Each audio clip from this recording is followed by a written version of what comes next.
बच्चे ICSE board के हैं और इसके साथ साथ जो बच्चे CBSE बोर्ड के हैं, दोनों ही बोर्ड के लिए ये इम्पोर्टेंट आज वीडियो है। इस वीडियो में हम लोग पढ़ेंगे how to prove Pythagoras theorem. ठीक है, पाइथागोरस थ्योरम का प्रूफ। अब इम्पोर्टेंट क्यों है? इम्पोर्टेंट इसलिए है कि जो ICSE वाले हैं, जो लोग ये टेक्स्ट बुक पढ़ रहे हैं कंसाइज मैथमेटिक्स, अब इनकी जो टेक्स्ट बुक है कंसाइज मैथ सेलिना पब्लिशर की, उसमें चैप्टर नंबर 13 पाइथागोरस थ्योरम पर ही है। ठीक है, पूरा चैप्टर है।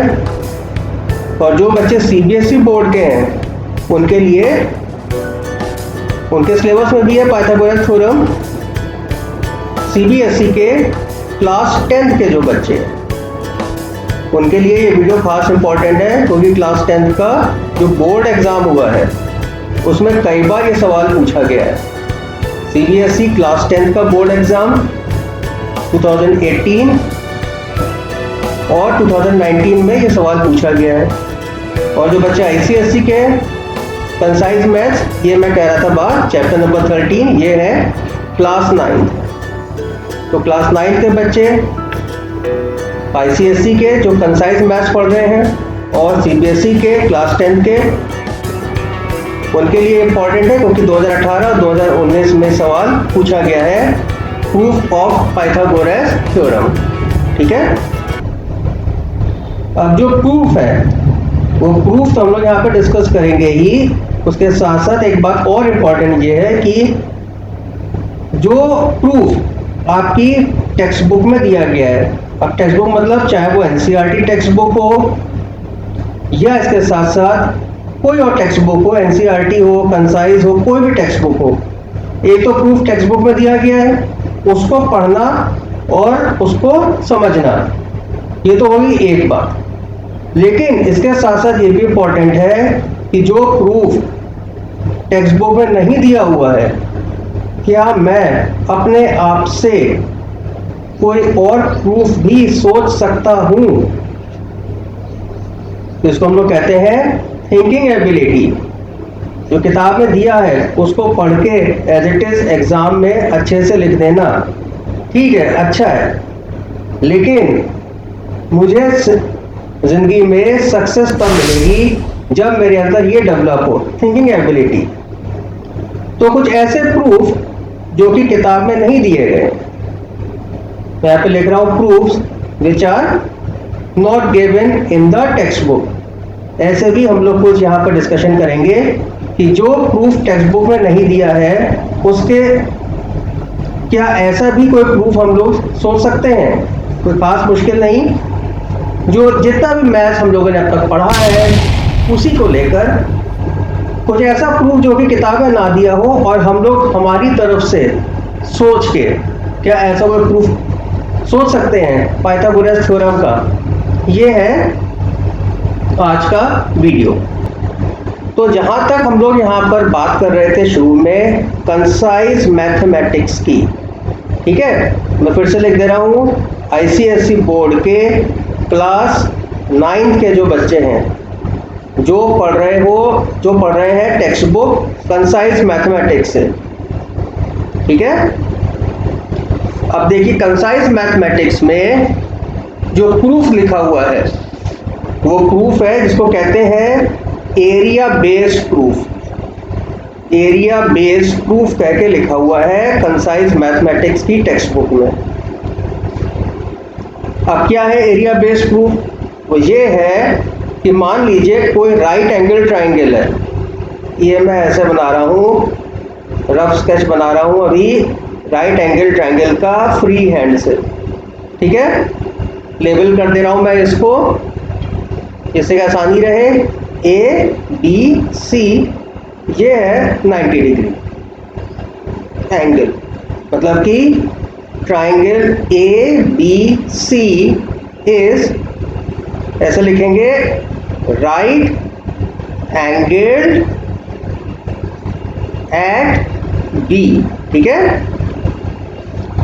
अब जो प्रूफ आपके कंसाइज मैथमेटिक्स में दिया गया है उसके हिसाब से उसको फॉलो करें, तो आपको करना पड़ेगा इसमें कंस्ट्रक्शन। क्या कंस्ट्रक्शन करना पड़ेगा? कंस्ट्रक्शन आपको यह करना पड़ेगा कि तीनों साइड्स पर आपको एक स्क्वायर कंस्ट्रक्ट करना पड़ेगा इस तरह से, ठीक है। ये मैंने डॉटेड लाइन से भी बना रहा हूं रफ स्केच, आपको सिर्फ एक बार प्रूफ किताब में दिया क्या है वो बताने के लिए। चलो ऐसा है, मैं दूसरा कलर ले लेता हूं जिससे कि आपको थोड़ा सा ये मिक्सअप ना हो कलर। आपको तीनों तरफ स्क्वायर बनाना है, ऐसा टेक्स्ट बुक में कंसाइज मैथमेटिक्स में लिखा हुआ है, ठीक है साहब। अब जो ये स्क्वायर बनाना है और उसके आगे की कहानी तो बाद में करेंगे डिस्कस। मेन बात यह है कि जो कंस्ट्रक्शन है, जैसे उन्होंने कहा कि आपको बनाना है, क्या बनाना है आपको बनाना है स्क्वायर, ठीक है। देखो मैं यहाँ पर लिख रहा हूँ, आपको क्या कंस्ट्रक्ट करना है, draw squares, okay, we have to draw squares. अब तीनों साइड का स्क्वायर बनाने हैं और फिर उसके बाद इसमें आगे भी कंस्ट्रक्शन करना है। अब यहीं पर ही गाड़ी आपकी अटक जाएगी। कह दिया ड्रॉ स्क्वायर्स, अब कैसे स्क्वायर ड्रॉ करोगे? क्या ये कंस्ट्रक्शन जो आपने जूनियर क्लास में पढ़ा है, क्या आपको ध्यान है? किताब में, पुस्तक में तो एक फिगर प्रिंट कर दी गई है, लेकिन स्क्वायर को ड्रॉ करना क्या ये तुम्हें आता है? कैसे स्क्वायर ड्रॉ करोगे? इसको बाकायदा प्रॉपरली कंस्ट्रक्ट करो। अगर कोई कह दे कि कंस्ट्रक्ट स्क्वायर, कैसे कंस्ट्रक्ट करोगे? सोचो दिमाग से अपने, जिसका कि मैं पहले जिक्र कर रहा था, थिंकिंग एबिलिटी। किताब में तो उसने ये कह दिया कि कंस्ट्रक्ट करो, हाउ? पहला सवाल तो यहीं पर ही आता है, हाउ विल यू कंस्ट्रक्ट? तो पहले दिन उसको समझते हैं, how we can construct square, फिर आगे चलेंगे, ठीक है। How to draw a right angle. क्या तुम्हें ये कंस्ट्रक्ट करना आता है? सोचो कैसे तुम एक जो है राइट एंगल बना सकते हो। राइट एंगल बना सकते हो मतलब है, ये नहीं कह रहा हूं प्रोटेक्टर से रख के बना दिया, मतलब कंपास की मदद से। ये एक इंपॉर्टेंट स्किल है, ये आना चाहिए। अगर तुम राइट एंगल बना सकते हो तो राइट एंगल फिर ट्रायंगल भी बन जाएगा और उसी से स्क्वायर भी बनेगा, क्योंकि जानते हो यहाँ पर मैं छोटा सा बना रहा हूँ, ये अगर स्क्वायर है तो इसके एंगल्स कितने होंगे? 90 डिग्री। सारे इंटीरियर एंगल्स 90 डिग्री होंगे और इसकी साइड्स आपस में बराबर होंगी। तो पहले हम लोग ये देखेंगे how to draw a right angle using a compass, ठीक है। तो पहले एक यहाँ पर ये ऐसे करके एक लाइन खींचते हैं, लाइक दिस। मान लो ऐसे दे दी गई है, कोई एक आपको लाइन दे दी गई, लाइन मतलब लाइन सेगमेंट दे दिया गया है, ये ले लिया मैंने, ठीक है। ये एक पॉइंट है, ये एक पॉइंट है, ए और बी, इसको मैं लेबल कर रहा हूं, ठीक है। अब हम लोग क्या करेंगे, यहां पर लेंगे कंपास, ठीक है, हिंदी में बोलेंगे प्रकार। अच्छा, और इसमें इस तरह से इसको टाइट कर दिया। अब इसको थोड़ा सा इस तरह से करके ओपन किया। अब देखो ए पर बनाना है अगर एंगल, तो क्या करो, इसको ए पर रखो ऐसे करके कंपास को, और एक आर्क बनाओ लाइक दिस, ऐसे, ठीक है। अब जितना तुम्हारा ये कंपास था उसको उसको उतना ही खुला रहने देना, ना बढ़ाना ना घटाना। जहाँ पर इसने कट किया है यहाँ पर रखो इसका पॉइंट कंपास का, एक आर्क ऐसे कट करो, जो आर्क, और एक आर्क जो आर्क पहले बनाई थी उसी को कट करना है 2 बार इस तरह से। और अब यहां पर एक आर्क बना दो ऐसे, ठीक है। और अब इस पॉइंट को यहां पर रखो जहां पर ये दो आर्क कट कर रही हैं, और ऐसे करके ये आ गया सामने। इस पॉइंट को हम लोग यहां पर लिख देते हैं C, ठीक है। अब इसको A को और C को ज्वाइन कर देंगे ऐसे, ये ज्वाइन। अब इससे क्या हुआ, इससे मुझे ये एंगल मिल गया 90 डिग्री का। अब मैं क्या करूंगा, B और C को ज्वाइन कर दूंगा। तो इस तरह से मुझे मिल जाएगा एक राइट एंगल्ड ट्राइंगल, ठीक है। पहले ऐसे बनाओ, ये तुमने राइट एंगल ट्राइंगल बनाया। अब जैसा मैं पहले कह रहा था, यहां पर एक स्क्वायर बनाना है BC को लेकर। तो स्क्वायर की प्रॉपर्टीज जानते हो, जैसे मैं यहां पे कह रहा था कि एंगल होता है 90 डिग्री। यहां पर एक स्क्वायर बनाने के मतलब हो गए कि यहां पर एंगल आना चाहिए 90 डिग्री का है। तो जैसा अभी यहां पर बनाया है, वैसे यहां पर एक 90 डिग्री का एंगल बनाओ। मतलब है कि यहां पर एक ऐसे करके लाइन बनाओ, 90 डिग्री होना चाहिए एंगल, ये वाला एंगल बने 90 डिग्री। तो अभी कंपास की मदद से बताया है कैसे करना है। पहले कंपास का पॉइंट रखा B पर, तो कैसे करके आर्क बनाई। ये देखो, ये आर्क आई यहां तक,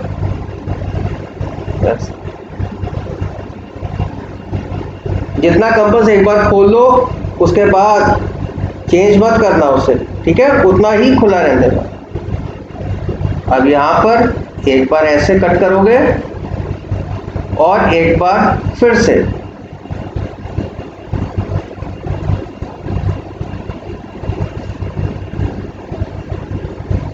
ये देख लो, 2 बार कट किया, ठीक है। अब यहां से इन्हीं दोनों पॉइंट से एक बार ऐसे करके आर्क खींचो और एक बार ऐसे करके आर्क खींचो, ये देखो ऐसे। याद हटा लेता हूं मैं, ऐसे करके इस पॉइंट को ऐसे करके डॉट लगा दिया। अब इनको ज्वाइन करो, ये तुम्हारा, ये आगे तक एक्सटेंड कर दो उसको, कोई दिक्कत नहीं है। ये एंगल बना 90 डिग्री का, ठीक है। C पॉइंट पर ऐसे 90 डिग्री का एंगल बनाओ, ये ऐसे कह रहा हूं मैं। C पॉइंट पर लगाया कंपास, ठीक है। अब पूरा एक आर्क बनाना, बना लेता हूं फिर बता दूंगा। ये देखो ऐसे बन गया, ठीक है। अब जहां पर उसने लाइन को कट किया है, एक बार ऐसे और एक बार और ऐसे। अब इसी पर ही कंपास रखो, ऐसे एक लाइन खींच दो। फिर जो दूसरा कट पॉइंट था जहां पर कट किया था, वहां पे रख के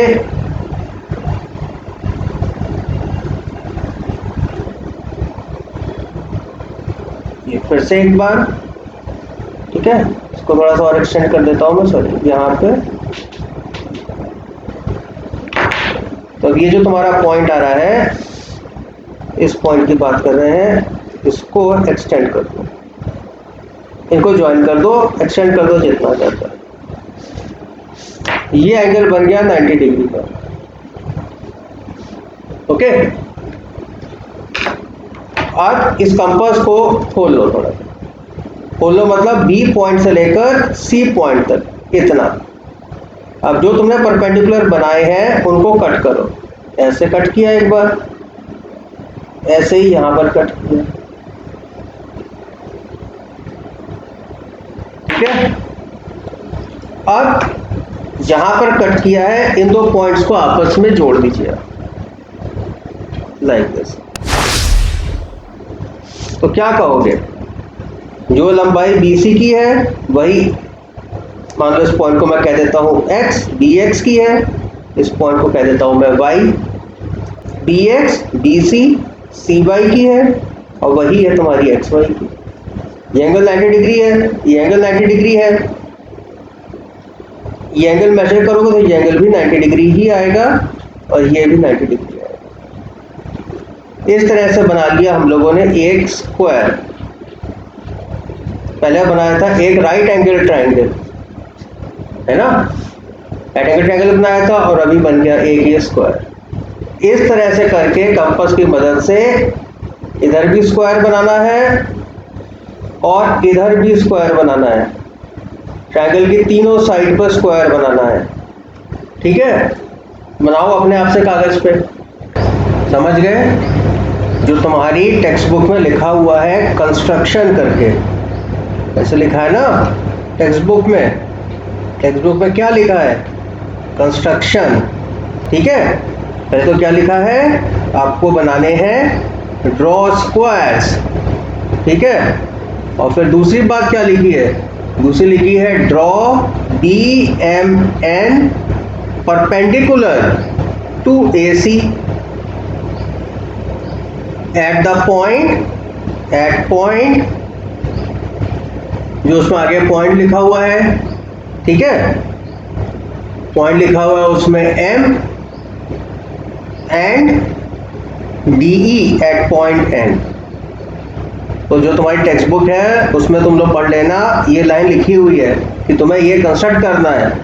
और एक्चुअल में बात क्या है? एक्चुअल में बात ये है बच्चे को ना स्क्वायर कंस्ट्रक्ट करना आ रहा है और ना ही परपेंडिकुलर कंस्ट्रक्ट करना आ रहा है। तो नहीं आ रहा है तो वो क्या कर रहा है? तो बच्चे को ये कंस्ट्रक्ट करना नहीं आता है तो जो फिगर उसको किताब में दिया हुआ है एज इट इज उसको नोटबुक में छाप रहा है और उसको रख रहा है। ठीक है, और उससे हमेशा प्रॉब्लम रहेगी। कंस्ट्रक्शन करना सीखो। स्क्वायर कंस्ट्रक्ट करना सिखा दिया। अब देखो दूसरा क्या कह रहा है? BMN कुछ भी नाम हो, परपेंडिकुलर टू लाइन AC। अब ये कैसे होता है? परपेंडिकुलर बनाना आना चाहिए। ठीक है, तो फिर देख लो, सीख लो कैसे बनाते हैं परपेंडिकुलर। एक लाइन खींचो ऐसे, पहले पॉइंट ले लेता हूँ, कहाँ से इसका ढक्कन लो, ये पॉइंट ले लेते हैं। ठीक है, ये पॉइंट ले लिया 2 से 7, ये लो, इसको लेबल कर दे रहा हूँ मैं, A है ये B है। ठीक है, इसका परपेंडिकुलर बनाना है तो कैसे करेंगे? ये ले लिया, फिर से कंपास की मदद से, प्रकार की मदद से ये। अब अगर बहुत इसमें ध्यान देना, छोटा अगर तुम इससे रखोगे कंपास को तो आर्क एक दूसरे को कट नहीं कर पाएंगी। हम लोगों को क्या करना है? ऐसी आर्क बनानी है जो कि आपस में कट कर पाए। अब देखो, अगर इस तरह से जितना मैंने खोला हुआ है यहाँ पे करेंगे तो एक आर्क यहाँ तक पहुँची और A वाली आर्क जो है वो पहुँचेगी इस पॉइंट तक। आपस में दोनों एक दूसरे को कट नहीं कर पाएंगे। तो क्या करते हैं? अच्छा, और अगर तुमने बहुत ज़्यादा खोल लिया कि ये तुम्हारी लाइन से बाहर हो गई, कोई दिक्कत नहीं है उसमें। ठीक है, बड़ा खोल ले तो बहुत ज़्यादा कोई दिक्कत नहीं है, लेकिन फिर ये होगा कि तुम्हारी इधर की तरफ से जो है कागज़ का ध्यान रखना, ये कागज़ के बाहर भी जा सकती है आर्क। अगर तुम बहुत बड़ा कंपास खोल लोगे ऐसे करके तो कागज़ के बाहर निकल जाएगा और क्या होगा। छोटा करते हो, अगर इसकी लंबाई जो AB की है उसकी आधे से छोटा करते हो तो दो आर्क आपस में कट ही नहीं कर पाएंगी। ठीक है, अब ध्यान रखना, एक बार जितना कंपास खोल लो फिर उसको चेंज मत करना। जैसे एक मैंने आर्क यहाँ पर बना दी है इस तरह से, अब एक मैं आर्क बना दूंगा इस तरह से यहाँ पर नीचे की तरफ। देखो ऐसे बनाता हूँ। ठीक है, B पर रखा कंपास, ये ऐसे करके एक आर्क बनाई है, ये देखो। ठीक है भाई, अब कंपास रखा मैंने A पर, पॉइंट A पर, और यहाँ से आर्क बनाता हूँ ऐसे कि वो जो पहले आर्क बनाई थी उसको कट करे। ये लो, कट कर दिया। ठीक है, दिख रही है? ये आपस में दूसरे को कट कर रही है, देखो यहाँ पर कट कर रही है और एक ये इधर यहाँ पर, जहाँ पर आर्क कट करी उनको डॉट से डॉट लगा दिया और अब इनको ज्वाइन कर दे रहा हूँ लाइक दिस। ठीक है, ओके, कर दिया ज्वाइन। अब ये जो एंगल होगा, ये एंगल होगा 90 डिग्री। अगर इस लाइन सेगमेंट को हम लोग कहते हैं एम एन, तो कैसे लिखेंगे? M N is perpendicular to A B. ये देखो इस तरह से क्या, इस तरह से बनाया जाएगा परपेंडिकुलर। ठीक है, किताब में तो एक लाइन लिख दी कि कंस्ट्रक्ट करो, कंस्ट्रक्ट स्क्वायर और कंस्ट्रक्ट परपेंडिकुलर। कंस्ट्रक्ट करना आता ही नहीं है तो करोगे कैसे? अब समझ गए कैसे करना है? तो देख लो यहाँ पर क्या करना है। जो किताब में तुम्हारे जो फिगर है उसमें एक ट्रायंगल बनाया गया है, फिर एक स्क्वायर इधर कंस्ट्रक्ट करना है जैसा मैंने बताया, एक इधर कंस्ट्रक्ट करना है, एक इधर कंस्ट्रक्ट करना है, और इसके बाद एक परपेंडिकुलर बनाया जाएगा इस तरह से करके, लाइक दिस। इस लाइन का परपेंडिकुलर होगा और इस पर भी परपेंडिकुलर होगा। ठीक है, समझ गए कैसे करोगे कंस्ट्रक्शन? तो कंस्ट्रक्शन करो और मैं आपको दिखाता हूं, मैंने पहले से ही ये काम करके रखा हुआ है। ठीक है, तो देखो इसमें क्या किया है मैंने, जो ग्रीन कलर से है ये जो बनाया है, ये मैंने स्क्वायर्स बनाए हैं, जैसे ए ई डी सी, ये एक स्क्वायर है, ये ग्रीन कलर से बना हुआ है। ऐसे देखो हरे रंग से बनाया है, यहाँ पर एक square D C H I, और ये बना है ए जी एफ डी। ठीक है, अब मैं क्या करता हूँ, पहले ये जो आर्क वगैरह मैंने बनाई थी इनको रब कर देता हूँ, क्योंकि इससे फिर जो है कंफ्यूजन होगा। अब ये फिगर पूरा नहीं बना है। ठीक है, अभी से मैंने क्या किया, परपेंडिकुलर नहीं बनाया है। जो मैंने आपको पहले बताया था, कोई भी एक लाइन पे परपेंडिकुलर कैसे बनाते हैं, वो तो मेथड एक हो गया। लेकिन यहाँ पर हम लोगों को क्या करना है कि ऐसा परपेंडिकुलर बनाना है जो कि बी से पास होता हो। ठीक है, हम लोगों को ऐसा परपेंडिकुलर बनाना है जो कि पॉइंट बी से पास होता हो। उसका कंस्ट्रक्शन थोड़ा सा डिफरेंट होगा। देखो उसके लिए क्या करेंगे, हम लोगों को ये पॉइंट पकड़ लेना है, ये पॉइंट बी पकड़ लेना है, और बी और ए सी जो लाइन है उसके बीच का जो डिस्टेंस है, कम ले लोगे अगर डिस्टेंस तो देखो ए सी लाइन कट ही नहीं पाएगी। कंपास का पॉइंट रखोगे बी पर, ठीक है, और उसके बाद ए सी लाइन को कट करते हुए आर्क बनानी है। तो अगर डिस्टेंस कम है तो ए सी लाइन कट ही नहीं पाएगी, तो इसलिए क्या करोगे, बी पर कंपास रख के इसको खोलोगे। जितना परपेंडिकुलर डिस्टेंस होगा, मतलब कि जितना डिस्टेंस है ए और बी इस पॉइंट का और जिस लाइन पे परपेंडिकुलर बनाना है उसके बीच की जो दूरी है उससे अधिक कंपास खोलो, तभी ये लाइन कटेगी। अब क्या करो, एक बार इधर की तरफ इस लाइन को काटो, ये देखो ये, और एक बार कंपास को बी पर रखे हुए इधर एक लाइन इधर इसकी तरफ से काटो, मतलब कि दो आर्क बना दो। ठीक है, एक बार यहाँ पर कट किया, एक बार यहाँ पर। कंपास को उतना ही खुला रहना, ना कम ना ज़्यादा, उतना ही खुले रहने देना। ठीक है, जहाँ पर कट किया है तो वहाँ पर कंपास का पॉइंट रख के इधर की तरफ एक आर्क बनाओ, और जो इधर की तरफ जहाँ पर कट किया था पहली वाली आर्क ने, वहाँ से कंपास का पॉइंट रखकर ऐसे। ठीक है, तो तुम्हें एक पॉइंट मिल जाएगा, ये वाला पॉइंट। अब इस पॉइंट को बी से जोड़ दो, देखो ऐसे करके जुड़ेगा ये पॉइंट, ये। ठीक है, अब क्या करेंगे कि ये जो एंगल है ये होगा 90 डिग्री का। हम लोगों ने कंस्ट्रक्ट किया इस तरह से। ओके, ये एंगल 90 डिग्री है क्योंकि हम लोगों ने कंस्ट्रक्ट किया इस तरह से, ये तो स्क्वायर है ही है, ये भी एंगल 90 डिग्री है। ठीक है, अब ये जो फिगर बना है, ये जो तुम्हारी टेक्स्ट बुक में फिगर है उससे थोड़ा सा डिफरेंट है। तो ये इन्होंने इस तरह से बनाया हुआ है आर्टिस्ट से कहकर कि ये जो इनकी लाइन है वो एग्जैक्टली बीच से इस लाइन को डिवाइड कर रही है। तो तुम्हारी फिगर जो बुक में है उससे थोड़ा सा ही डिफरेंट आ रहा है, लेकिन ये हम लोगों ने कंपास की मदद से एग्जैक्टली बनाया है जैसा कि ये होगा। जो बुक में फिगर है उससे इसको कंपेयर मत करो।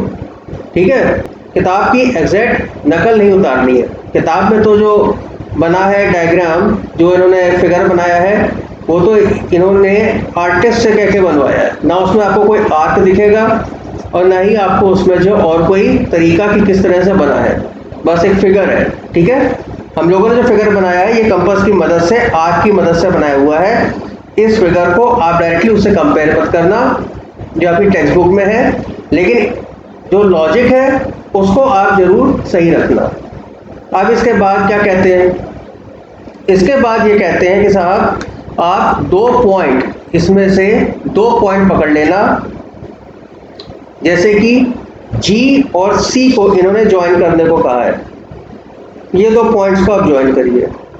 ठीक है, अभी मैं पूरा एक्सप्लेन कर दूंगा ये किस तरह से प्रूफ बताया जा रहा है। G और C को ज्वाइन कर दीजिए, और इनका कहना ये है कि आप ज्वाइन करो पॉइंट B को E से, इस तरह से। ठीक साहब, ठीक है, B को E से ज्वाइन कर देते हैं। ये लीजिए, ये ज्वाइन कर दिया B को E से। ओके, अब क्या है कि ये वाला जो एंगल है, ये एंगल जो है, इस एंगल को लेबल किया हुआ है x डिग्री। ठीक, और क्योंकि AGFB स्क्वायर है, तो ये एंगल जो होगा, ये वाला एंगल होगा आपका, ये एंगल की बात कर रहा हूं 90 डिग्री का। ठीक है, अब यहां पर ध्यान दो, GA हो गया बेस। ठीक है,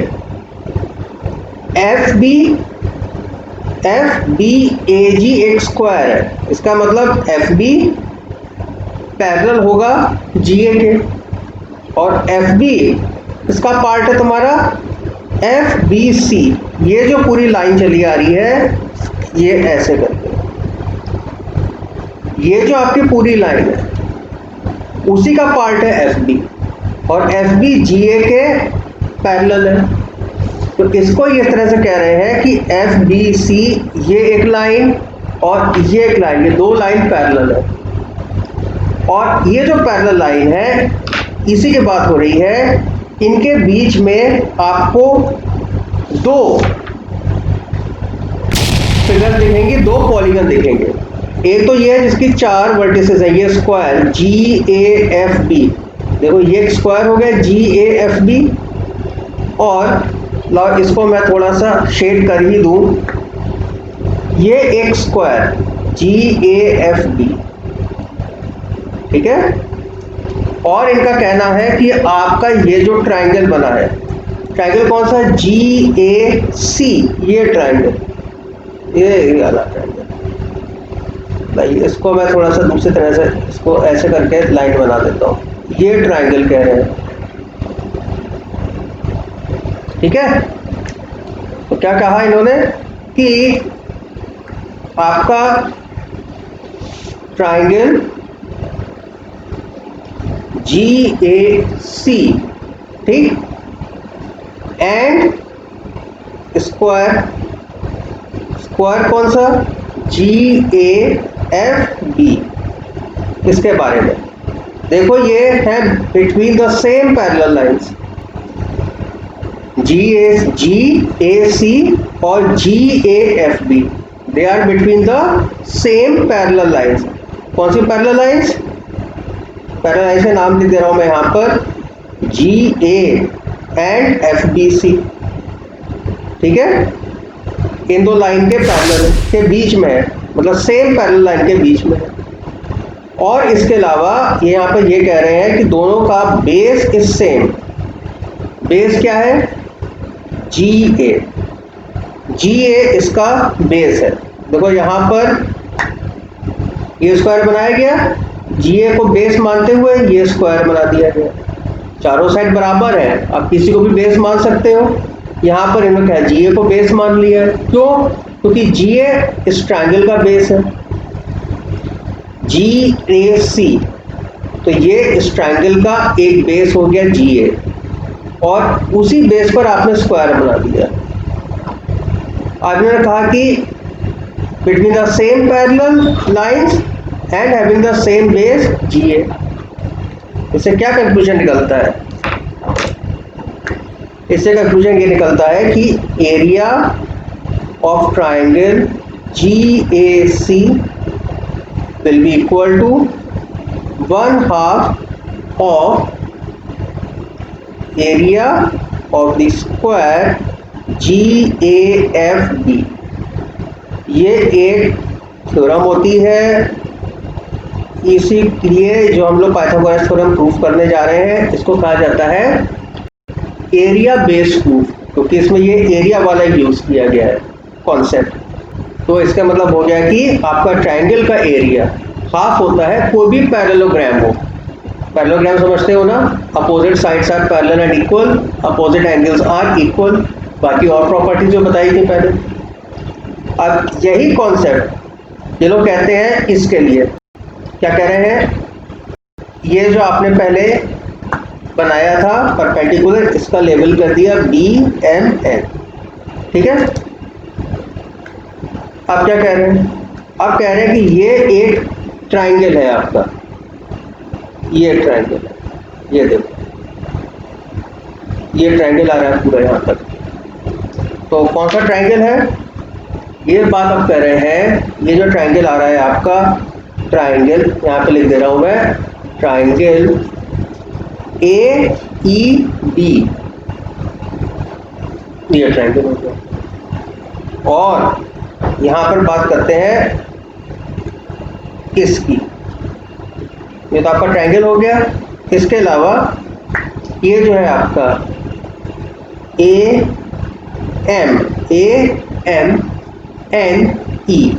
इसका, तो AEB और AMNE, ठीक है। यहाँ पर भी वही कॉन्सेप्ट लगेगा। देखो इनका बेस सेम है AE, ठीक है।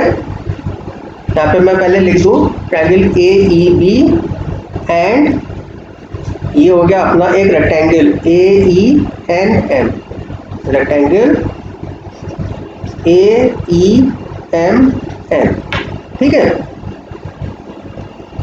वही कॉन्सेप्ट लगेगा इसमें। देखो कैसे लगेगा वो कॉन्सेप्ट। AE जानते हो कि CD के पैरेलल है, ठीक है। यहाँ पर हम लोगों ने क्या किया है, ये जो कंस्ट्रक्ट किया है स्क्वायर AECD, तो ये एंगल हुआ 90 डिग्री। और फिर आपने क्या किया, BMN परपेंडिकुलर बनाया, तो ये एंगल हुआ 90 डिग्री।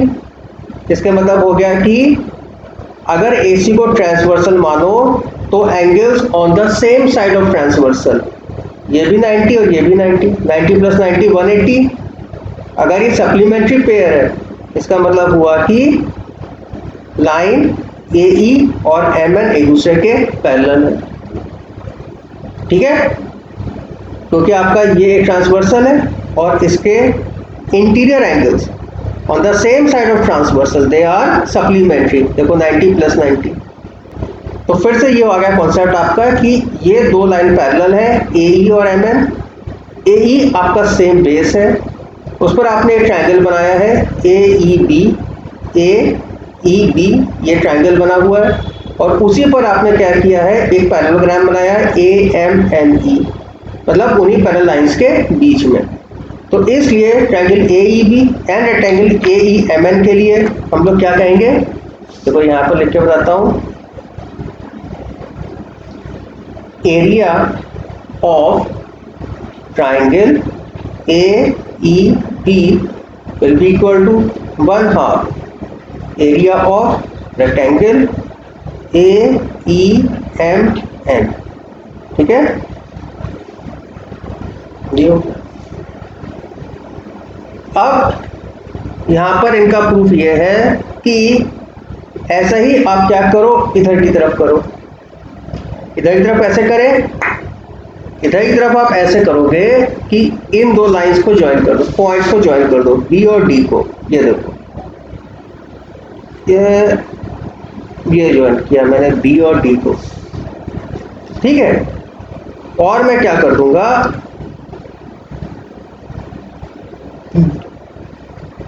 B और H को ज्वाइन कर दूंगा।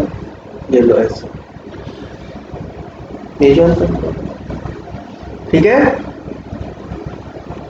अब हम लोग क्या करते हैं कि इस एंगल को, कौन सा एंगल, ACB, इस एंगल को मान लेते हैं y।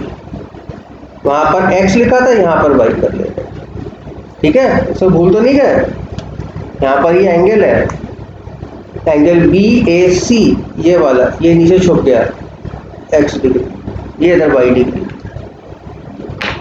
अब फिर से यहां पर देखो, यहां पर क्या देखते हो, CD बेस है, उस पर एक ट्रायंगल बना।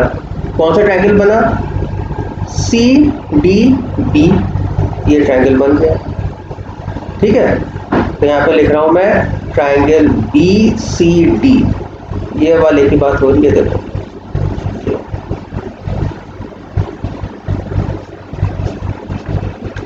और तुम्हारा यहाँ पर एक क्वाड्रिलेटरल है, ये रेक्टेंगल है MNCD, तो BCD।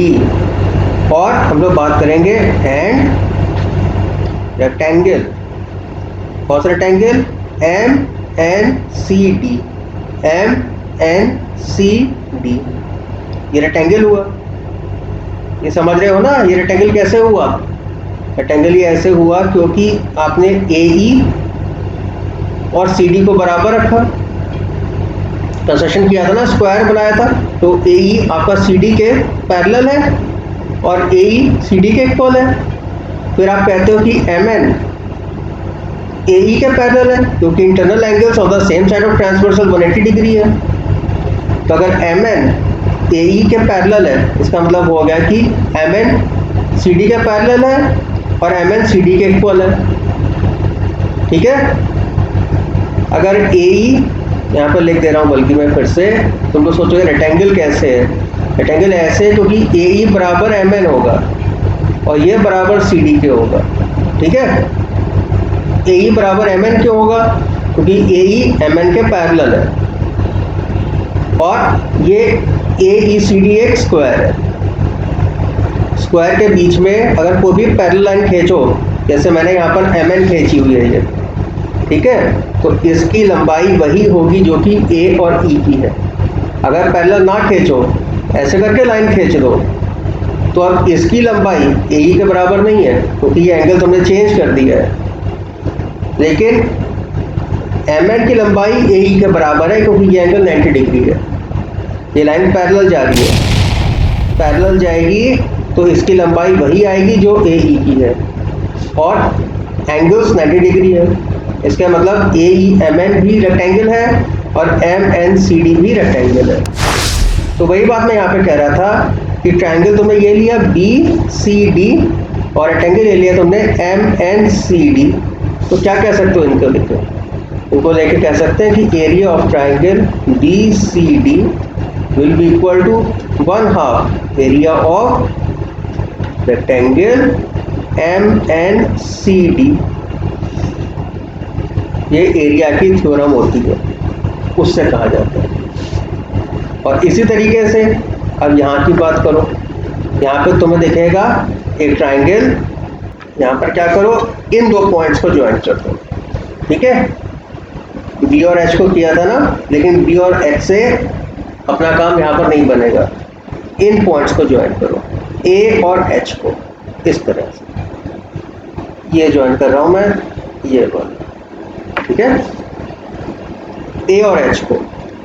तो अब तुम कहोगे कि ये CH एक बेस हो गया, CH एक बेस है, उस पर ये ट्रायंगल बना है। देखो ट्रायंगल कौन सा बन रहा है, ACH, ठीक है, ट्रायंगल बना है ACH, और इसी पर और सेम पैरेलल लाइन ACH का बेस क्या है, CH, और इसी पर बेस ये स्क्वायर है आपका BCHI, जान रहे हो ना, ये लाइन पैरेलल इस लाइन के, ये एक बेस, इस बेस पर ये ट्रायंगल ACH और इस पर बना है ये स्क्वायर। तो कैसे कहेंगे, area of triangle ACH will be equal to 1/2 the area of square BCHI। Yes sir, ठीक। अब इसके आगे देखो, यहाँ पर GAC, ये हम लोग यहाँ पर ले रहे हैं triangle GAC and triangle AEB, इधर AEB, जो आपने दो ट्रायंगल लिए। देखो इनको ट्रायंगल्स को थोड़ा सा अलग से बना लेते हैं, क्योंकि वहां पर क्या हो रहा है कि आपको एग्जैक्टली उसको फॉलो करने में थोड़ी दिक्कत होगी। एक ट्रायंगल तो ऐसे बनाया है, इसको कह रहे हैं GAC, और एक ये कह रहे हैं कि एक ट्रायंगल ऐसे है, देखिए ABE, ये एक ट्रायंगल है। अब GA AB के बराबर है, sides of the same square, ये देखो यहाँ पर GA, ये आया GA, ये किसके बराबर है, AB के। GAC का GA ABE के AB के बराबर है, ठीक है। और ये एंगल कह दिया 90 डिग्री, ये एंगल कह दिया x, जोड़ लो, 90 प्लस x आया, एंगल, इस एंगल की बात हो रही है, ये यहाँ पर ऐसे करके आएगा B, और ये एंगल आएगा GAB आएगा 90, और इतना एंगल आ रहा है x। यहाँ पर लिख रहा हूँ angle GAC is equal to 90 degree plus x, और इसके लिए बात करोगे ABE के लिए, तो ये x है, इतना x है, और इतना 90 है, मतलब कि यहाँ पर ये 90 आ रहा है, ये 90 आ रहा है, ये x आ रहा है। तो ये लोग कह रहे हैं कि एंगल BAE भी आएगा 90 प्लस x। फिर इसके बाद ये बात है कि इधर आ जाओ, GAC का AC, ये जो ट्रायंगल है, ये ट्रायंगल, इसका AC, इसका AC, उस ट्रायंगल के ABE के AE, ये साइड आ गई ना AE, और GAC की ये साइड, ये इक्वल आएंगे, क्योंकि एक ही स्क्वायर की साइड से, ठीक है। तो क्या कहोगे कि GAC का, सॉरी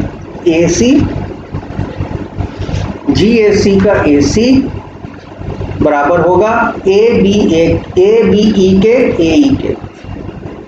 तो यहाँ पर हम लोग कहेंगे कि ये वाले दोनों ट्रायंगल्स आपस में कॉन्ग्रुएंट है by the SAS congruency rule.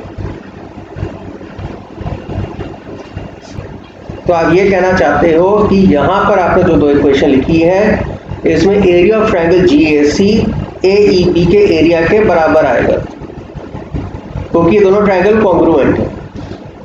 इसका मतलब ये दो राइट हैंड साइड भी इनकी इक्वल होगी, ओके। तो आप यहाँ पर इन दोनों को मिला के ये कहना चाहते हो कि आपका जो एरिया ऑफ स्क्वायर है GAFB वो बराबर है एरिया ऑफ रेक्टेंगल AEMN के। ये आपका निकला यहाँ से नेट कंक्लूजन। और इसी तरह से तुम यहाँ पर देख लो ट्राइंगल BCD को, और देख लो ट्राइंगल ACH को। देखो ACH की साइड कौन सी है, ये CH, ठीक है। ये किसके बराबर है, ये बराबर है BC के, क्योंकि हम लोगों ने ये स्क्वायर बनाया हुआ है पूरा, ये BC के बराबर है। तो क्या हुआ, CH is equal to BC। तो यहाँ पर लिख देता हूँ मैं, CH is equal to BC, ठीक है। अब एंगल देखो, ये एंगल 90 और ये Y, तो इस तरह से ACH का एंगल क्या हुआ, एंगल ACH हुआ 90 प्लस Y, और इसका BCD का Y plus 90, angle BCD Y plus 90, ठीक है। और आप क्या कहोगे, CD, जब ये एंगल ले रहे हो 90 प्लस Y, ठीक है, BC को कंसिडर किया जा चुका है, तो दूसरी साइड बची इसकी CD will be equal to AC। ये BCD की साइड है, ये किसके बराबर होगी, AC के साइड के, क्योंकि ये स्क्वायर है। तो इसी तरह से क्या हो जाएगा कि तुम्हारा CD बराबर आ जाएगा AC के। फिर लग गया देखो तुम्हारा ये साइड एंगल साइड कॉन्ग्रुएंसी। फिर से कहोगे कि BCD और ACH आपस में इक्वल है, तो इन दोनों से क्या कहोगे कि एरिया ऑफ रेक्टेंगल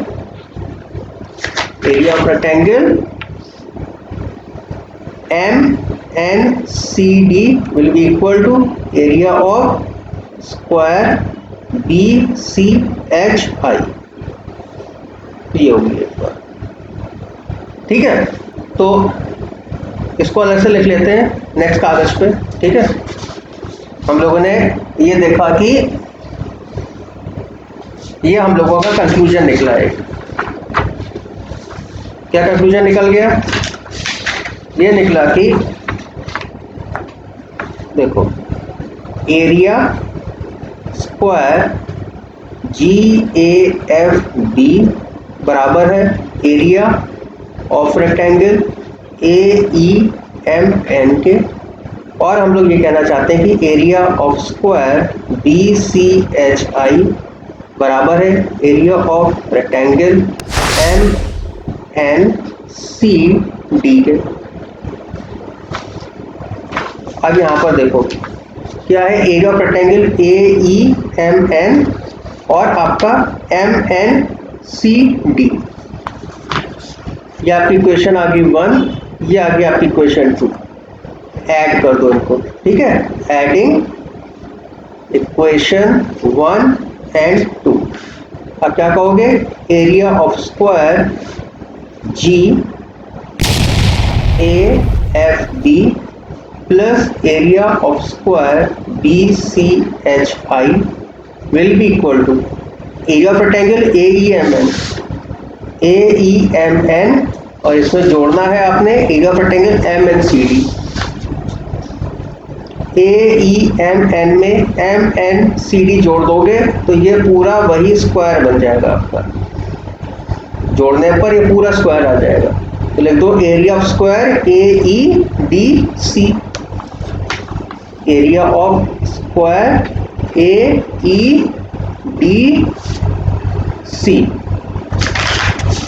अब GAFB का एरिया कैसे निकालोगे, GAFB area of square is side का, साइड इंटू साइड स्क्वायर है तो AB into AB area of square GAFB आएगा AB इंटू AB, प्लस करोगे एरिया ऑफ स्क्वायर BCHI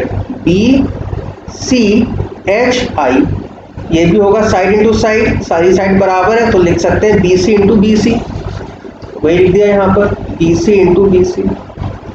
और AEDC ये भी स्क्वायर है तो लिख सकते हैं AC इंटू AC, तो यहाँ पर हम लिख देंगे AC इंटू AC।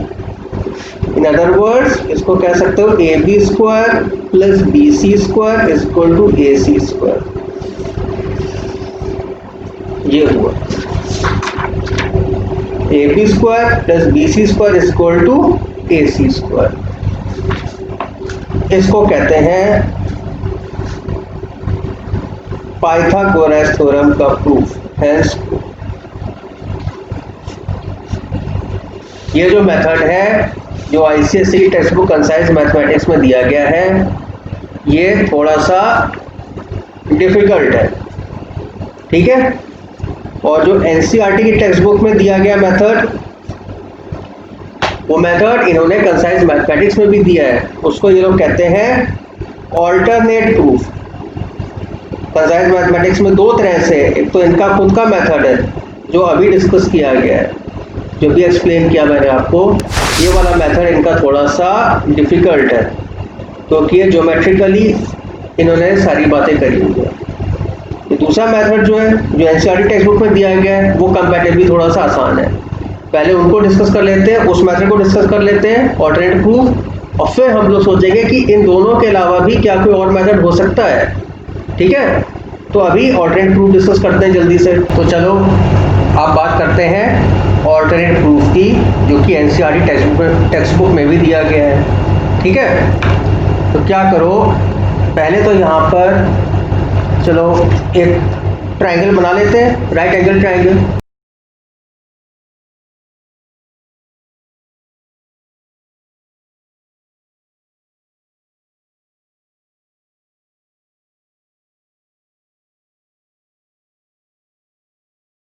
ठीक, ये 90 डिग्री है, सॉरी ऐसे आएगा। आप बी और सी को ज्वाइन कर दे रहे हैं, ठीक है भाई, बन गया। अब हमारे को क्या करना है कि पॉइंट ए से इस लाइन तक एक और परपेंडिकुलर खींचना है।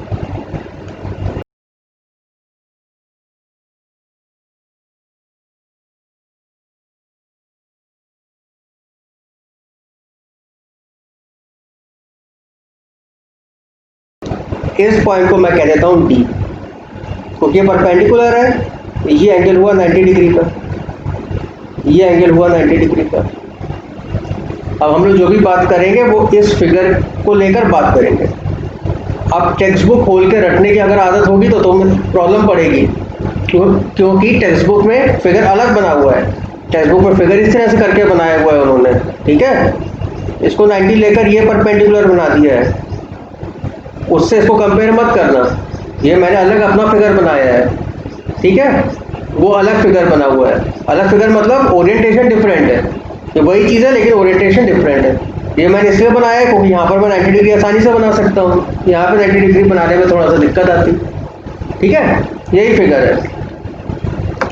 तो अब देखो मैंने एक अलग से इसको प्रिंट करके रखा है, क्योंकि ये क्वेश्चन जैसा मैंने बताया था सीबीएसई वालों के लिए भी इम्पोर्टेंट है, जो 10th क्लास के स्टूडेंट्स हैं, क्योंकि उनके यहाँ बोर्ड एग्जाम में पूछा गया है। तो देखो ये इस तरह से है, शीट मैंने प्रिंट करके रखी है। Video solution of previous year CBSE class 10 board exam questions triangle. कई क्वेश्चंस ट्राइंगल्स के और भी क्वेश्चंस हैं, उनका भी मैंने प्रिंट लिया हुआ है। ये क्वेश्चन जिसकी बात कर रहे हैं, 3 क्वेश्चन पहले इसके अलग है, वो आपको फिर कहीं बताऊंगा। इसमें है prove that in a right triangle, right triangle मतलब right angle triangle, the square of the hypotenuse is equal to the sum of the squares of the other two side. वही पाइथागोरस थ्योरम के लिए ही है। वर्ष 2018-2019 दो बार पूछा गया है। अब इसका आंसर हम लोग प्रूव करके दिखाएंगे वीडियो सोल्यूशन। यहाँ पर आएगा वीडियो सोल्यूशन जो हम लोग प्रूव करेंगे, ठीक है। फिगर मैंने आपको दिखा दी, ये फिगर को ध्यान में रखते हुए हमें चलना है। तो हम लोग क्या करेंगे, पहले हम लोग इस फिगर में कंसीडर कर लेंगे ये दो ट्रायंगल। देखो ए सी डी और पूरा ए बी सी, ठीक है। तो यहाँ पे मैं लिख रहा हूं ट्रायंगल ए सी डी, और लेंगे हम लोग इसमें एंड ट्रायंगल, पूरा बड़ा ट्रायंगल जो है उसमें देखो डी पे 90 डिग्री का एंगल है ना, तो इसका डी आएगा, तो मेन ट्राइंगल का ए, ये ऐसे करके लिखा जाता है करस्पॉन्डिंग करके ना, ये तो बी सी ए लिखेंगे। समझ गए ना इसको, बी सी ए क्यों लिखा, ए बी सी क्यों नहीं लिखा? छोटे वाले का डी पे 90 डिग्री है और बड़े वाले का ए पे 90 डिग्री है, तो डी के सामने लिखा ए, ठीक। सी एंगल तो बराबर है, सी इस छोटे में भी आएगा और बड़े में भी आएगा, सी के सामने लिखा सी, जो साइड जो वर्टेक्स बच गया ए वो ऐसे लिख दिया ए और बी। तो अब देखो ए सी डी और बी सी ए में क्या होगा, ये एंगल कॉमन दिख रहा है, तो लिख देता हूँ यहाँ पर एंगल छोटे वाले का ए सी डी बड़े वाले के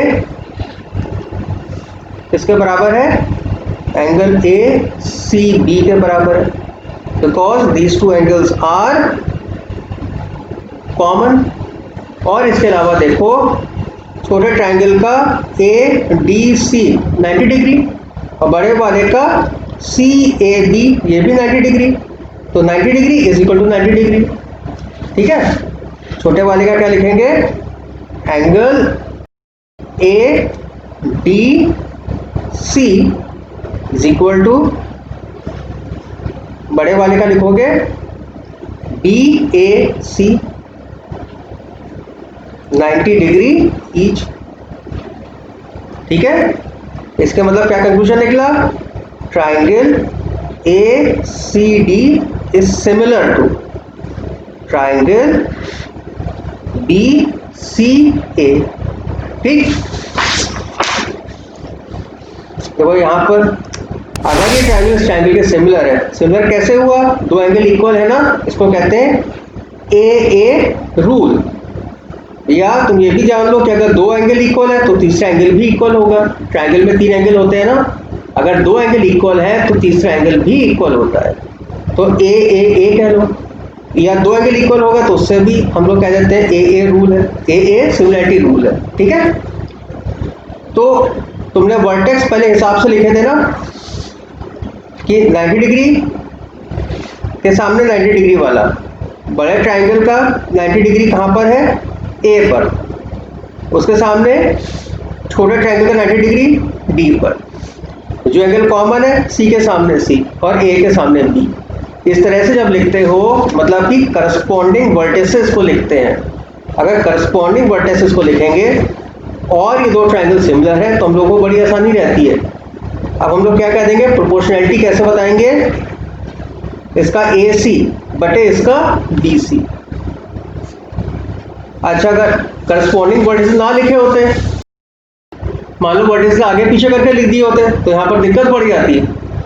वर्टिसेस यहाँ पर ठीक से लिखने से यहाँ पर इस स्टेप पे आसानी रहती है, सीधे लिख दो ए सी, इसके पहले दो वर्टिसेस तो इसके पहले दो बी सी। अब ए और डी तो इसका बी और ए और डी तो इसका बी और ए, और फिर इसका लास्ट के दो सी डी तो इसके लास्ट के दो सी ए। तो एक तो हो गई ये इक्वेशन आपकी, ठीक है। इसी तरह से अब यहाँ पर ये ट्राइंगल छोटा वाला और इसको देख लो बड़े ट्राइंगल से, इसका ये 90 डिग्री, बड़े वाले का 90 डिग्री, और इस छोटे वाले में और बड़े वाले में ये एंगल इक्वल। फिर से ए रूल लग गया, तो क्या कहोगे, ट्राइंगल जैसे छोटे वाले के लिए लिख रहा हूँ पहले मैं बी डी ए,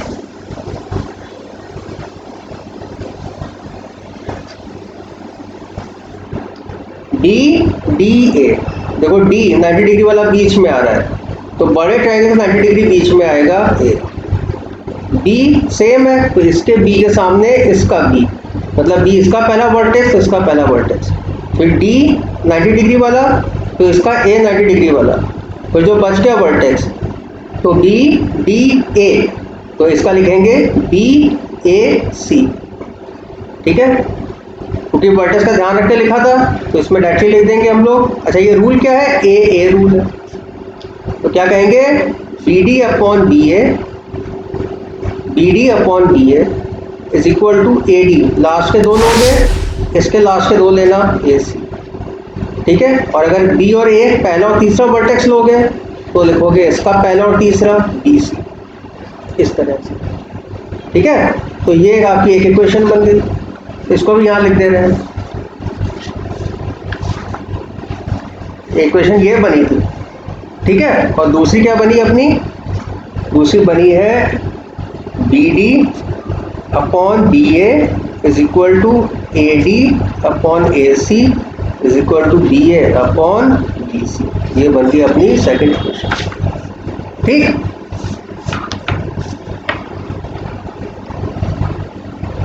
अब यहां पर ध्यान दो, देखो BC, ठीक है, BC किसके बराबर है, BD प्लस CD, है कि नहीं, ठीक है। तो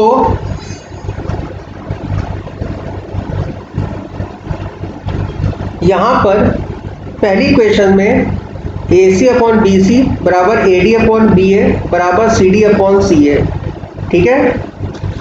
ध्यान रखना हमें प्रूफ क्या करना है, प्रूफ हमें करना है पाइथागोरस थ्योरम। तो अपने को BD भी चाहिए और CD भी चाहिए। तो पहली वाली जो है इसमें से CD कहाँ आ रहा है, फर्स्ट और लास्ट में। तो फर्स्ट और लास्ट को ले लो, लिख दो AC upon BC is equal to CD upon CA। ये यहाँ से लिखा मैंने, बीच वाली छोड़, समझ गए ना। AC BC के बाद CD AC पहला और तीसरा लिया। इसमें से क्या करेंगे, फिगर देखते रहना। अपने को क्या चाहिए, BD अपने को चाहिए, और अपने को क्या चाहिए, AB चाहिए, और अपने को क्या चाहिए, BC चाहिए। AD जो है ये अपने को नहीं चाहिए, ठीक है। तो इधर भी ध्यान देना, AD वाला हम लोगों ने छोड़ दिया है, जिसमें AD आ रहा था वो वाला हम लोगों ने छोड़ दिया, क्योंकि हम लोगों को जो प्रूफ करना है पाइथागोरस थ्योरम उसमें AD का कोई काम नहीं है। ऐसे दूसरे वाले में भी देख लो, जो AD जहां आएगा ना, AD जिसमें आ रहा है इसको छोड़ देंगे। तो इसमें सेकंड वाले से क्या आ गया हमारे को, BD upon BA is equal to BA upon BC। अब यहाँ पे क्रॉस मल्टीप्लाई कर दो, क्रॉस मल्टीप्लाई करोगे तो क्या आ जाएगा, AC square is equal to BC into CD। एक चीज ये मिल गई। और इधर से क्या करोगे, क्रॉस मल्टीप्लाई करोगे तो क्या कहोगे, BA इंटू BA। BA को मैं यहाँ पे लिख दे रहा हूँ AB, ठीक है, AB स्क्वायर, एक ही बात है ना, BA और AB square is equal to BD into BC। ये लो, ठीक। अब इसके बाद ये जो अपनी 2 इक्वेशन आ गई हैं, इनको लिख दे रहे हैं कि आ गई 2, AC square is equal to BC into CD, और आ गई AB square is equal to BD into BC। इन दोनों को जोड़ दो तो क्या कहोगे, AC square plus AB square is equal to BC into CD plus BD into BC।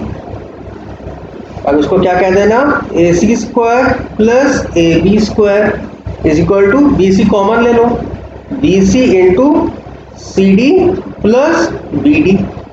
देखो फिगर, ये देखो CD, ठीक है, CD प्लस BD क्या हुआ, BC हुआ ना। BC is equal to CD plus BD from the figure. Figure से ही पता चल रहा है। तो CD प्लस BD की जगह लिख दो BC, CD प्लस BD की जगह लिख दो BC, तो BC इंटू BC। तो क्या हो गया, AC square plus AB square is equal to BC square. देखो फिगर क्या कह रहा है, फिगर में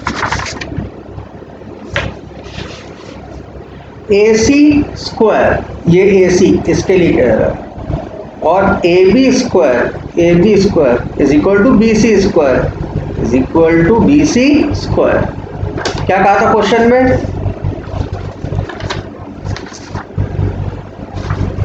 prove that in a right triangle the square of the hypotenuse, का स्क्वायर ऑफ हाइपोटेन्यूज हमारा क्या है?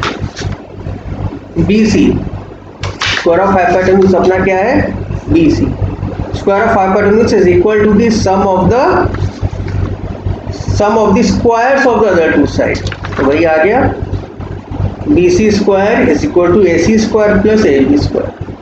तो ये वाला जो प्रूफ है, इसको कंसाइज मैथमेटिक्स जो है ICSE वालों की क्लास 9 की, उसमें इन्होंने कहा है ऑल्टरनेट प्रूफ। ठीक है, और ये ऑल्टरनेट प्रूफ NCERT में भी दिया हुआ है। पहला वाला जो है प्रूफ, जो क्लास 9 की ICSE की बुक में दिया है, वो थोड़ा सा डिफिकल्ट है। दूसरे वाला आसान है, ये NCERT में भी दिया हुआ है। अब जैसा मैं बात कह रहा था शुरुआत में आपसे कि ये तो आपको प्रूफ अभी एक्सप्लेन किया है, जो कि अभी आप लोगों ने देखा ICSE टेक्स्ट बुक में जो 2 प्रूफ दिए गए हैं और NCERT की टेक्स्ट बुक में जो प्रूफ दिया गया है, उसके अलावा हम लोग अपने आप से कुछ प्रूफ सोचेंगे। और ये हम लोग जो अपने आप से सोचेंगे, ये वाला प्रूफ सबसे अच्छा होगा, सबसे बढ़िया होगा। क्यों? क्योंकि ये वाला प्रूफ हम लोग अपने आप से, मतलब कि अपने थिंकिंग एबिलिटी की मदद से इसको सोचेंगे। तो ये वाला जो प्रूफ होगा, ये अपने को बनाएगा, क्या बनाएगा अपने को? देखो यहाँ पे लिख के दिखा रहा हूँ, ये अपने को बनाएगा आत्मनिर्भर, है ना? खुद से क्या? हमारा अपना बनाया हुआ, हमारा अपना, है ना? इससे क्या होगा कि हम लोग फिर दूसरों पर डिपेंडेंट नहीं रहेंगे। तो अब देखते हैं ऐसा प्रूफ जो कि हम लोगों को बनाए, देखो, सेल्फ डिपेंडेंट, और डेवलप करें खुद की अपनी थिंकिंग और रीजनिंग एबिलिटी को। ठीक है, तो क्या करते हैं? सबसे पहले तो अपने को बनाना पड़ेगा ट्राइंगल, क्योंकि राइट एंगल ट्राइंगल की बात हो रही है।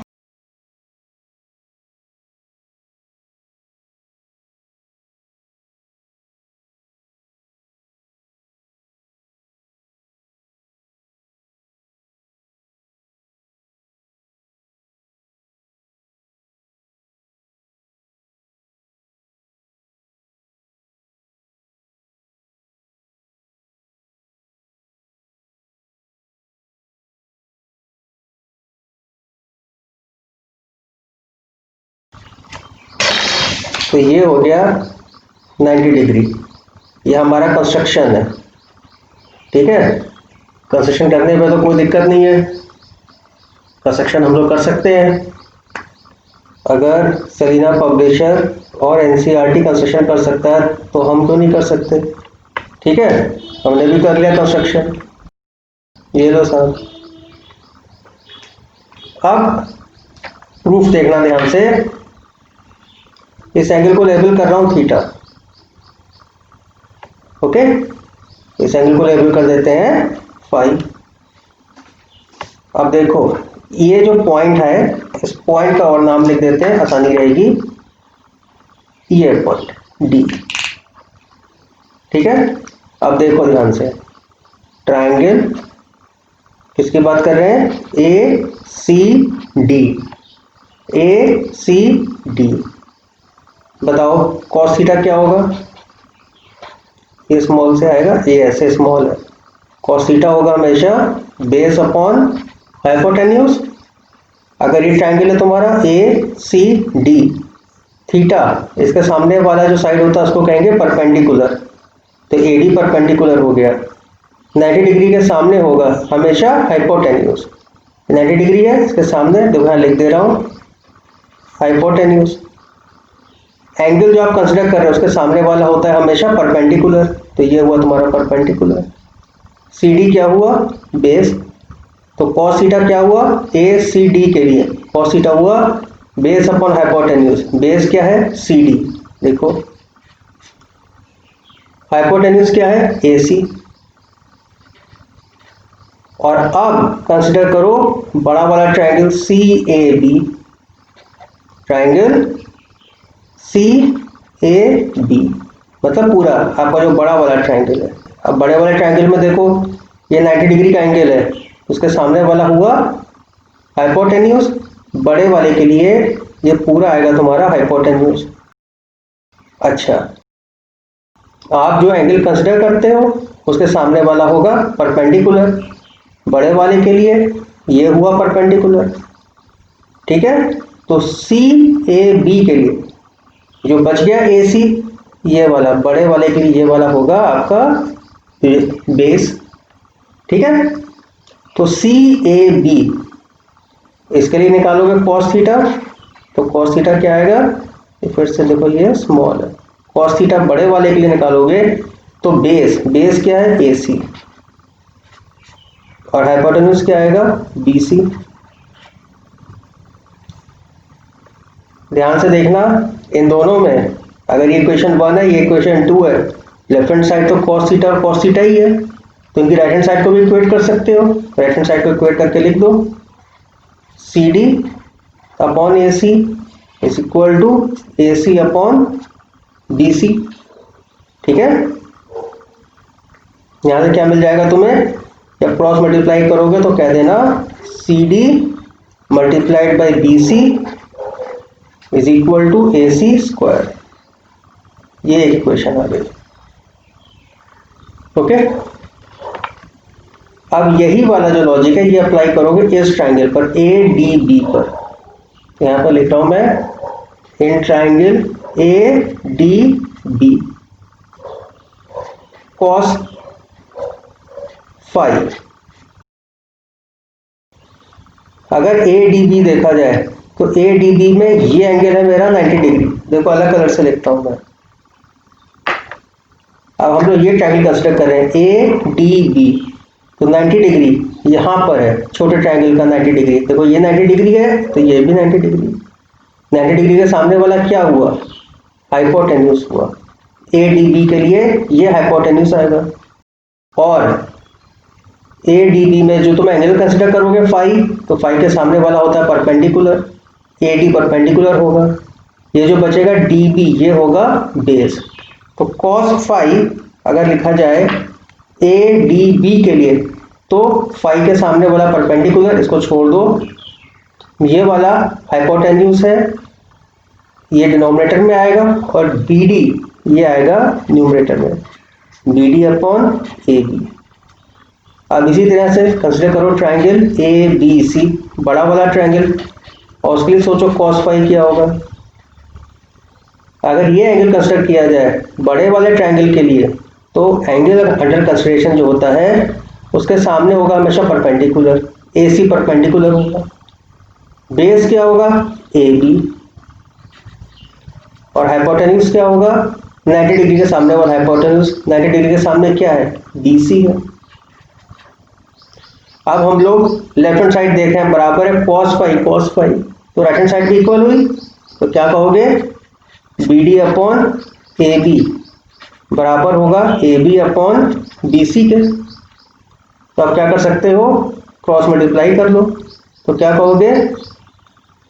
BD इंटू BC बराबर होगा AB स्क्वायर के, ठीक है। अब इन दोनों इक्वेशंस को जोड़ दो, अगर इन दोनों को जोड़ोगे तो राइट हैंड साइड पे आएगा AC square plus AB square. यहां पर पेपर को थोड़ा सा फोल्ड करना पड़ेगा, AC स्क्वायर AB स्क्वायर, ये याद रखना। अभी आ रहा है ना कैमरा में, तो AC square plus AB square, ये किसके बराबर होगा? यहां पर हम लोग कर रहे थे ना, AC स्क्वायर बराबर है CD इंटू BC, तो लिखो CD इंटू BC, और ऐड करो AB स्क्वायर किसके बराबर है? BD इंटू BC, तो यहां पर लिखो BD इंटू BC, ठीक है। तो क्या कहोगे, A C square plus A B square. यहाँ से बी सी कॉमन ले लो, बी सी इसमें भी है, बी सी इसमें भी है, बी सी कॉमन ले लिया, C D plus B D. ठीक है, देखो फिगर में C D plus B D किसके बराबर आ रहा है, सी बी के। तो यहां पर लिख दो A C square plus A B square is equal to B C into B C. क्या हो गया, A C square plus A B square is equal to B C square. यही तो है पाइथागोरस थ्योरम, हेंस प्रूफ। देख लो figure से verify कर लो। देखो A C square plus A B square, ठीक है, हम लोगों ने क्या निकाला है, A C square plus A B square is equal to B C square. तो A C square plus A B square is equal to B C square. ठीक है, तो इस तरह से करके हम लोग इसको अपने तरीके से, हम लोगों का जो ये एक देसी तरीका है, देसी तरीके से हम लोग इसको कर सकते हैं। और ये अपना जो देसी तरीका है ये सबसे अच्छा है, क्योंकि ये हमारी खुद की थिंकिंग एबिलिटी या फिर रीजनिंग पावर पर बेस्ड है। ये हम लोगों को लाइफ में आगे लेकर जाएगा। और देखो तरीका बताता हूं मैं, और कोई कहे अगर कि इसको जो है आप और किसी तरीके से प्रूव करके दिखाइए, तो और कोई तरीका ये है कि मान लो कोई ट्राइंगल है, मैं फ्री हैंड से बना दे रहा हूं। यहाँ पे तुम लोग जानते होंगे, क्लास 10 वाले बच्चे तो खूब अच्छी तरह से जानते हैं, और जो 9th के हैं अगर ये चैप्टर नहीं पढ़ा है तो वो भी जान जाएंगे। आपके यहाँ चाहे सीबीएसई बोर्ड हो, आईसीएसई हो, कोऑर्डिनेट ज्योमेट्री में डिस्टेंस फॉर्मूला खूब अच्छी तरह से बताया जाता है। और आईसीएसई की कंसाइज मैथमेटिक्स में तो अलग से चैप्टर ही है, चैप्टर 13, और सीबीएसई में भी है, एनसीईआरटी वाले जो बच्चे हैं वो भी जानते हैं डिस्टेंस फॉर्मूला। तो अगर ये पॉइंट दिए गए हो ए बी सी, अगर इनके कोऑर्डिनेट्स पता है, पहले डिस्टेंस फॉर्मूला लिख देता हूं। अगर ए और सी के तुम्हें कोऑर्डिनेट्स पता होंगे तो उनके बीच का डिस्टेंस निकाल लोगे। कैसे निकालोगे, y2 minus y1 whole square plus x2 minus x1 का होल स्क्वायर। इसी तरह से अगर तुम ए सी, ए बी और बी सी पॉइंट्स के कोऑर्डिनेट्स की मदद से तुम इनकी लेंथ निकाल सकते हो, ए सी की लेंथ निकाल सकते हो, ए बी की, बी सी की। अब अगर तुम्हारे मन में सवाल आ रहा है कि इनके कोऑर्डिनेट्स कैसे पता चलेंगे, तो उसका जवाब ये है कि तुम ग्राफ पेपर पे बना लो। ग्राफ पेपर जानते हो ना, ग्राफ पेपर ले लेना, ग्राफ पेपर पर बना लो अपना ट्राइंगल। ग्राफ पेपर पे X and Y coordinates mark करके उस पर बना लेना ट्राइंगल। जैसे ये ग्राफ पेपर है तुम्हारा, ग्राफ पेपर में ऐसे लाइनें होती हैं, ये वाला जो ओरिजिन होगा ये 0,0, एक्स भी 0 है, वाई भी 0 है। इस पर बना लो अपना ट्राइंगल ऐसे करके। मान लो ये 3 आ रहा है तो x हो गया 3 और y कोऑर्डिनेट हो गया 0। ठीक है, ऐसे इसके भी कोऑर्डिनेट्स तो पता चल जाएंगे। ग्राफ पेपर में बनाओगे तो आसानी से कोऑर्डिनेट्स पता चल जाएंगे, उससे तुम लेंथ निकाल लोगे। खुद ब खुद तुम्हें अपने आप ही समझ में आ जाएगा कि ए सी स्क्वायर बराबर होगा A B square plus B C square के। ठीक है, इस तरह से करके तुम लोग कोऑर्डिनेट ज्योमेट्री से पाइथागोरस थ्योरम को वेरीफाई कर सकते हो। जहां तक प्रूफ की बात है, कोई कहे प्रूफ करो, तो प्रूफ करने के लिए जो बुक में 2 मेथड दिए गए हैं, कंसाइज में और एनसीईआरटी में दोनों डिस्कस किए गए। अपनी थिंकिंग एबिलिटी, अपनी रीजनिंग एबिलिटी से क्या कर सकते हैं हम लोग, वो भी डिस्कस कर लिया। और थोड़ा सा अगर एक्स्ट्रा दिमाग लगाओ तो कोऑर्डिनेट ज्योमेट्री से भी हम लोग इसको कर सकते हैं। ठीक है, वेरीफाई कर सकते हैं। तो इस तरह से जो है आप लोग अपनी थिंकिंग एबिलिटी और रीजनिंग एबिलिटी का भी के ऊपर भी ध्यान दीजिए, और खुद को क्या बनाइए, ये देखो, ये देखा, आत्मनिर्भर। ठीक है, ऑल दी बेस्ट। जल्दी मिलते हैं फिर नेक्स्ट वीडियो लेक्चर में।